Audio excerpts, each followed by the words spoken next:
What's up, metalheads? My name's Jamie. This is the Blades and EDC channel, and today I am going to be doing an overview of the Hinderer XM-18 3-inch. This is a knife that will grow on you. Let's just put it that way. It's one of those things for me personally. I had to get it in hand to understand it. I do want to let you know this one has been modified. I did install this scale on here from RC Blade Works. It originally had a G10 scale, and I have a video showing how to do that. Just search my videos, you'll find it. Let me give the specs on this knife real quick. We'll do some size comparisons, then I'm going to talk about it. All right, the overall length of this knife is 7 inches. Blade length is 3 inches. Body is the handle is 4.125 inches. It's 140 thousandths thick.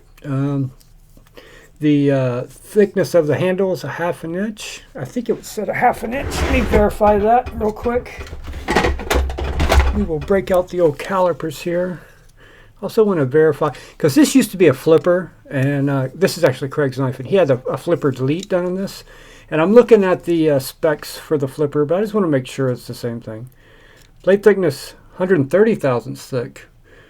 Maybe up here it's 140. It probably is 140 right up here at the edge, but somewhere in that range.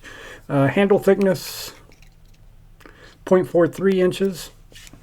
The weight on this knife is going to be, does not tell me the weight, so we're going to weigh it because I'm curious to know myself. It's pretty lightweight actually to be a titanium frame lock. The liner is titanium also underneath that scale.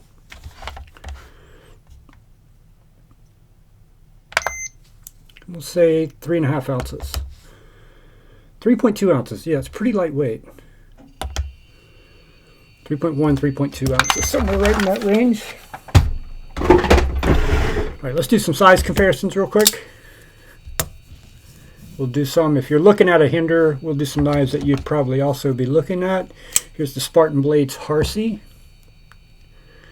Here is the Chris Reeves Small Sabenza. So all three of those knives are pretty much, in that same territory of size. What else can we do here? Let's go ahead and do a Spyderco Pair 3. Almost identical in length to the Pair 3. An AD 20.5.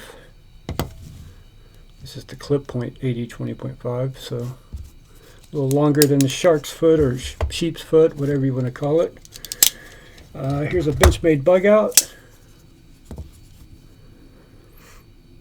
Here's a Spyderco Yojimbo 2. So a little bit smaller than the bug out, quite a bit smaller than the Yojimbo 2. What else we got here? Let's go ahead and do Civivi Elementum. And we'll do the Tactile Rockwall. Identical in length, I think, to the Rockwall. A little bit longer than the Elementum, but not by much. And that should give you guys a good idea. Actually, let's go ahead and do a penguin. I always do a penguin. Can't forget the penguin. Almost everybody owns a penguin of one variation or another. Pretty much identical in length to a penguin. It may be 1/8 of an inch longer. Not by much, though. So, great for me anyway, with my hand size, perfect EDC size knife. The price on this one, when they were in stock, is $425. It is 20 CV blade steel. It is on riding on cage ceramic ball bearings. Has a ceramic ball detent with a steel lock bar insert, titanium pocket clip. Yeah, this one's you can get this also. They have a Skinner blade shape. They call it a Skinner, and then they also have what they call a spear point blade shape. So there are a few different blade shapes you can get this in. And you can get it with all different types of show side scale materials and different finishes on the blades. These can really go up in price. I think $425 is about as low as you can get one of these, and then they can go up in price quite a bit from there. They also make this knife in a 3.5 inch. And they also make a skinny, what they call a skinny version, and basically, oops, about poked myself. It's a liner lock, so instead of a frame lock. And that's one of the things I want to talk about this knife is the frame lock. This one's very sensitive, guys.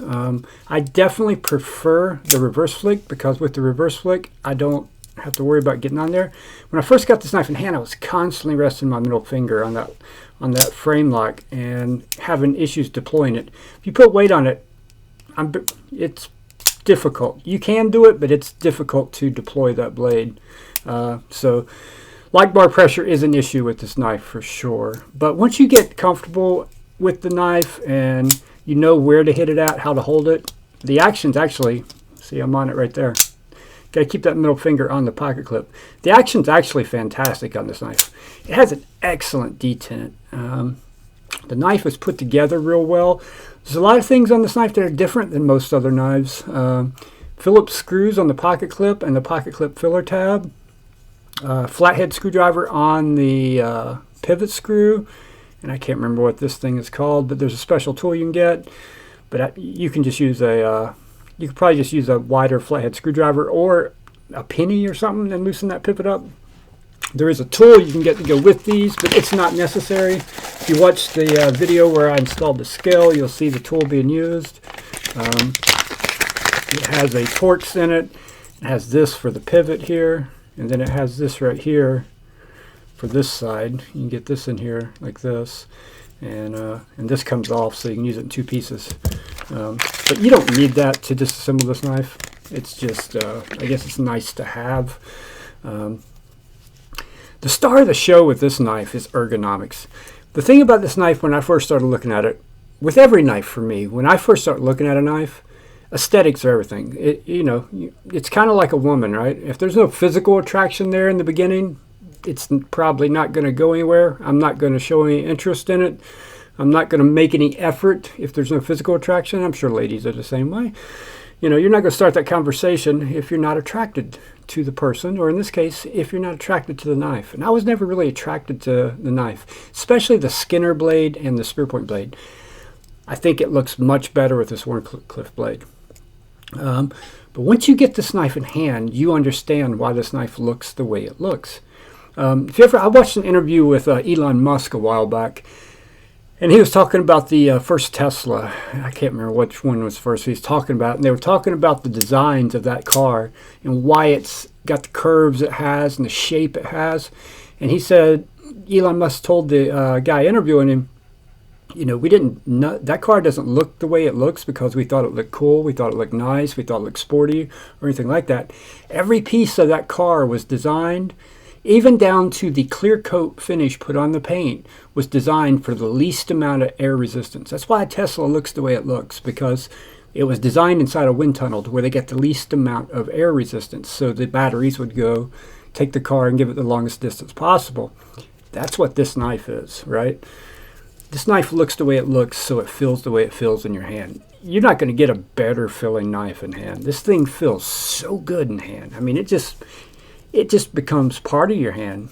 It feels great back here in a normal grip, fantastic, but when you choke up, it's like it's just a part of your hand. It's just designed to fit in your hand, fit you like a glove, and it does. It really does. If you have a larger size hand, you'll probably be better off with the 3.5. If you're like a very large hand, I'm a medium. Some gloves are large, generally a medium, and this is perfection for me. It truly is ergonomic perfection. Another knife that I think has ergonomic perfection is the Urban EDC F5.5. And when you look at the handles, although they're slightly different, when you look at it the way they're done, they're not that far off, really. Very similar shapes. The blades make them look like two totally different knives. But if you just look at the handles and the curves and everything and the finger choil, not that far off, right? Excellent ergonomics. This knife is the same way. One downside, some people may look at this knife and say this is a downside to it, is the price, right? $425 for a titanium frame lock with a G10 scale. But this knife is 100% made in the USA. Even the screws are 100% made by Hinderer. Even the screws, I believe, are made by Hinderer. Everything is made by him. And it's supports a lot of jobs and employs a lot of people. And, that you got to look at things like that when you're considering the price. One thing I do want to point out: the thumb studs are actually stop pins, which I didn't realize until I disassembled this knife. Thought it had a stop pin, but that's just for structural support, I believe. The thumb studs actually act as your stop pins, and they're not intended to be thumb studs, from what I understand. But man, do they work well for it! But anyway, you know, $425 is a lot of money, right? It really is a lot of money for a pocket knife. And when you look at this knife, there's nothing that stands out about it. It's not flashy, especially if you don't consider this scale that's on there.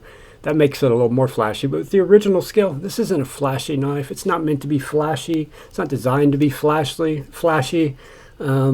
It's designed to be used. This is a knife that is made to be used and used hard. You could have this thing in your hand all day cutting, and I don't think you would find a hot spot on it after hours of cutting with this knife. It's so comfortable, so comfortable. The action is fantastic. It truly is fantastic. Excellent detent.